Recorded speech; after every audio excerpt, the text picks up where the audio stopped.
And welcome back into the Sports Source. This segment of our show brought to you by our very good friends at Madisonville Marine. Let me tell you something. Aqua Patio, Suncatcher, Hurricane, G3, Skeeter, Polar Craft, Apex, Bullet, Sweetwater, Stingray, you name it, they carry it. No one in East Tennessee has the selection of boats that Madisonville Marine does.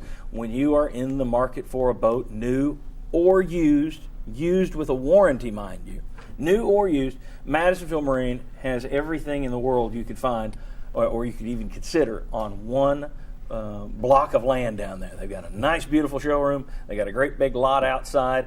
Go to Madisonville Marine, see for yourself, figure out why Bob Hodge got his last boat down there, Madisonville Marine. All right, back with Jimmy, Mark, Mike, and Chuck.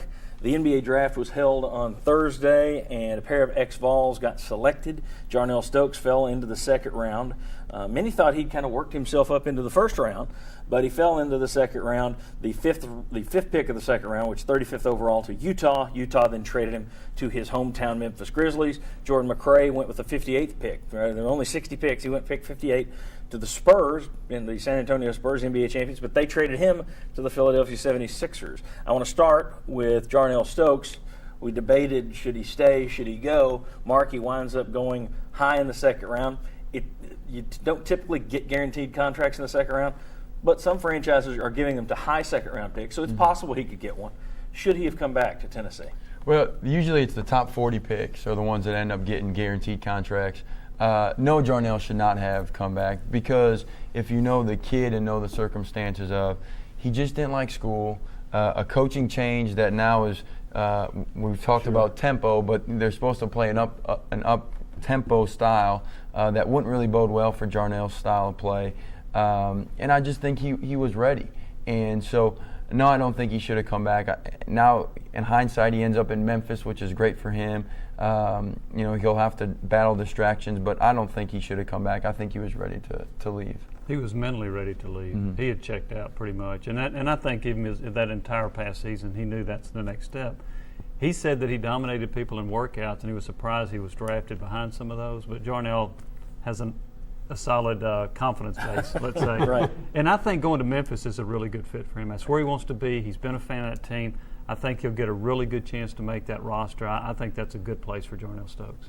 Thoughts on Stokes to Memphis? I think he could have improved himself if he'd come back based on the fact how much he improved last year. But I think it was a close call either way. I don't think it was a mistake to go.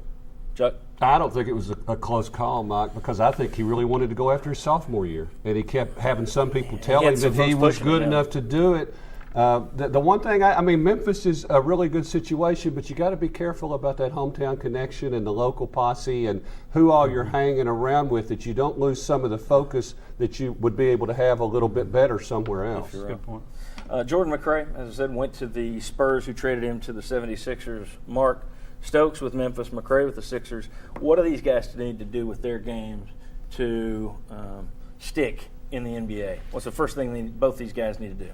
Well, for Jarnell, it's going to be defensively. He's going to have to – the NBA is a ball screen offensive league. He's got to be able to get out and guard ball screens and then understand rotations. Offensively, he's got to develop just a baby hook. He creates so much space to rebound. If he can just use that size just to get to a baby hook, I think that would help him. And obviously a jump shot.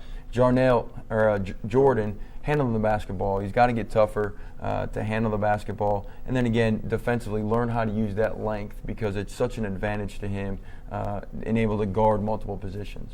Okay. I remember Conzo told me he thought that McRae could be a 10-year point guard in the NBA. I don't see McRae playing the point, but I think he needs to be a little bit stronger and more consistent with his game. But I did like the way he celebrated after he was drafted. He went out to eat at the Waffle House. Yeah.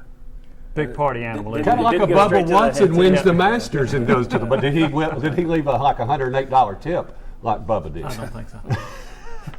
This brief interlude brought to you by Tennessee Golf Central. All right. When we come back, we're going to take a quick look at Tennessee's non-conference schedule in basketball. Come on back on the Sports Source.